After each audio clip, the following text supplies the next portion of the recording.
This video is the second video on the topic of digital circuits.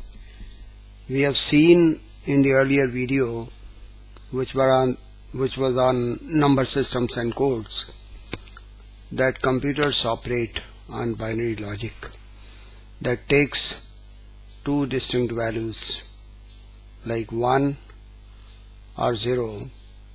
Sometimes we call it true or false. Switching functions can be expressed as Boolean equations, can be as a truth table, could be logic diagram or Carnot's maps. Boolean algebra is suitable for design of logic circuits, but becomes complex for more number of variables and terms. When we are using Boolean laws and theorems, Carnot's map provides a systematic method for manipulating switching expressions. Quine-McCluskey's method is also called a tabular method, is suitable for more than 4 variables. In this video we have given a few examples to illustrate the procedure. Now we start with the first sheet of this video, that is the heading for this is Boolean algebra and logic simplifications. Actually, in 1854, George Boole, he developed an algebra which we call Boolean algebra, but it was only made in use by Shannon when he introduced a two-valued Boolean algebra, and that Boolean algebra was given the name as a switching algebra. Two-valued Boolean algebra is defined on the set of two elements.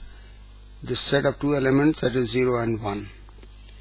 There are only two elements like 0 and 1, like binary, and with the rules of binary operators like OR operation or AND operation. These are the OR and AND operations of the Boolean algebra. If we observe Boolean algebra, we find that duality is one of the most important property of the Boolean algebra, and it's a duality between the operators like AND and OR operators. It's a very important quality, and we have given a table here which gives us the definition of duality. That means if this column represents the operator and this dual, if there is an AND operator, the corresponding dual is OR. If it's OR, the corresponding dual is AND. If there is a number 0, the corresponding dual number is 1, and corresponding to 1, there is a 0.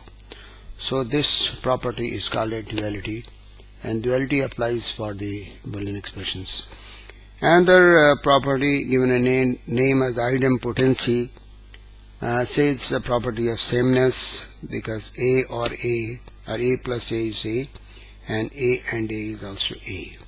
Here what we have done is, this is A or A. In this expression is the dual of this expression. Since we have the OR sign is replaced by the AND sign here, so they and A equals to A. Then is another property, absorption property. This says that A or AB, A plus AB is A, and dual of this is A and A or B equals to A. This is the absorption property. Another property that's said to be double complement, its another name is involution. It's a double complement of variable A. Double complement is A. So this is another important property. Then the property of adjacency, that means AB or AB bar equals A, and the corresponding dual of this is also equals to A. And later sheet consists of exhaustive table which gives the laws of the Boolean algebra. So we'll see that table briefly. This is the table which gives me the laws of Boolean algebra. You can see this is number 1 is A or 0. A plus 0 is A, and when this A and 1 are into 1 is A. Similarly, A complement is 1, A and A complement is 0. Idempotency, that A or A is A, and so on. So these have been the various laws, and these laws have been used while simplifying the Boolean equations, like commutative law. This is associative, distributive. De Morgan's theorem is very important theorem, so very frequently used, and the absorption and the adjacency that we have already discussed about. So you should know these theorem because they will help you to simplify the Boolean expressions. Now we'll define some of the important terms which are used in the Boolean algebra terms. These terms are firstly we define the logical expression. There are two types of logical expressions. One is sum of product, SOP, other is a product of sum expression, POS. Min terms, when we have a sum of product expression containing k variables either in complemented or uncomplemented form, each term of that SOP is called the min term. Max term is a sum term containing all variables in either complemented or uncomplemented form in product of sum, POS form. Canonical SOP and POS expressions.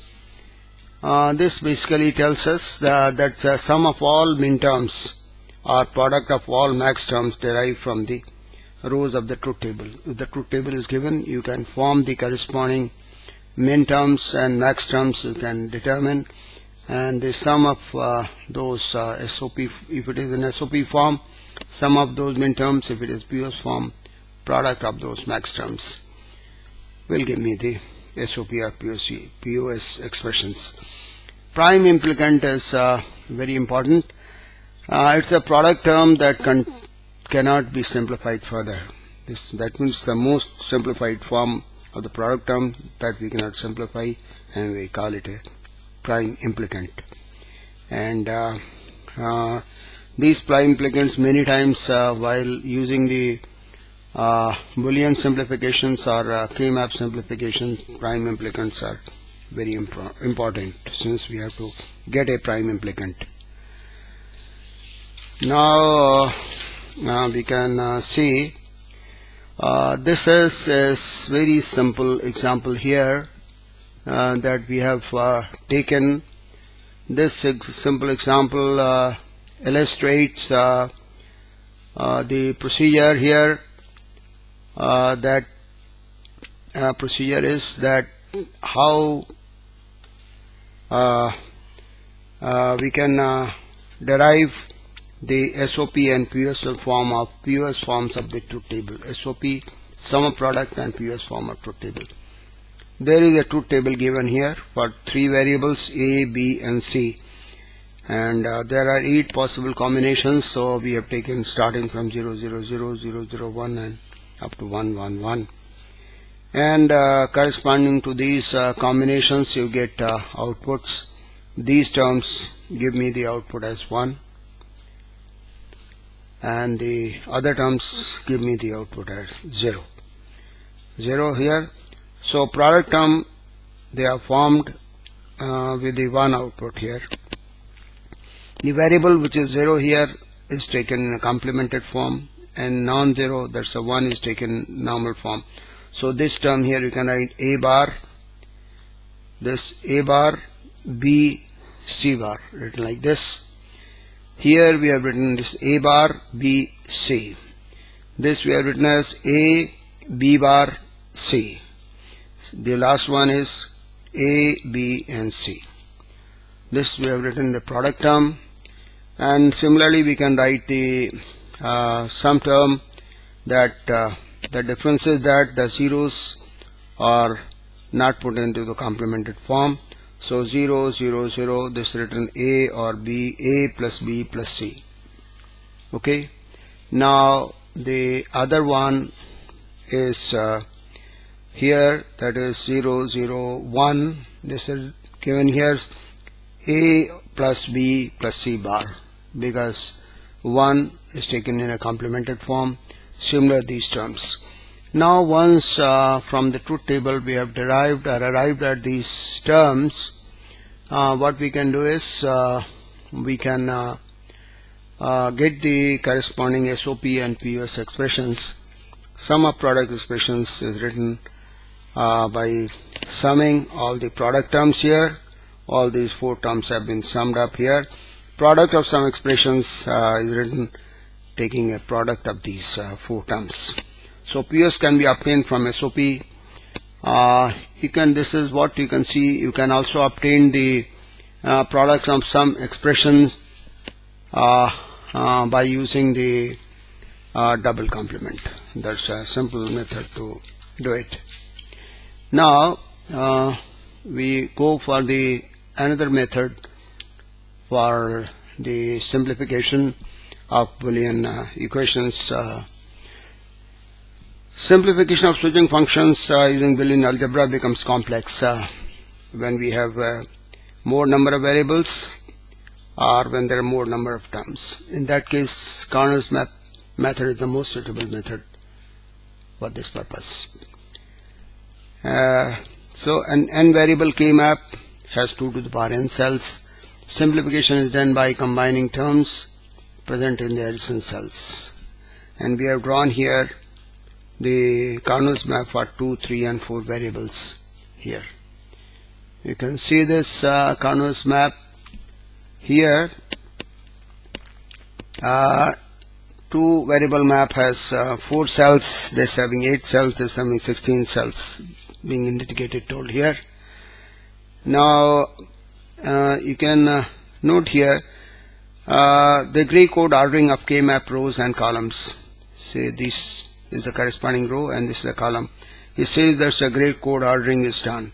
Gray code ordering means it indicates that adjacent cells differ only by change in one variable. Like if I start from here 0, 0 to 0, 1, there is only one variable A has changed. Only variable B has changed from 0 to 1. And this A has remained same. If you go from this to this cell, we obtain that variable A has changed, B has remained as such. So these adjacent cells are different only by one variable. So that's why it's said to be a gray code ordering of the terms. And here we have written the corresponding decimal I would say decimal kind of identification for these cells. You can see any one here, like here if I see the cell may be here. Now this is having a variables A, B and C. So A, B, C, so we can observe here, we write here 0, 1, 0. 0, 1, 0 will be corresponding to 2 in decimal. Here this will be 1, 1, 0. So this will be 6. So similarly you can find the corresponding decimal number for the given cell. Now we can observe here that we can construct a K map, 1 cells for SOP and 0s for POS. Group the adjacent ones. So we have to group the adjacent ones to simplify the expression. and a group of 2 is called pair, 4 is called a quad, and 8 group is said to be an octet. The variables here, the rule is the variables that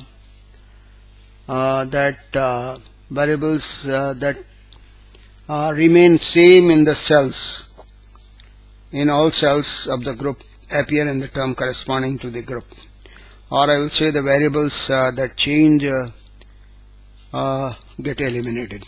So that would be would be obvious through some simple examples. Now the another method here is the Quinn-McCluskey's method. This method finds application for the variables when there are more than 4 variables. This method is most suited, because Cardinals map method becomes complex when the number of variables become more than 4. So this we have not covered here.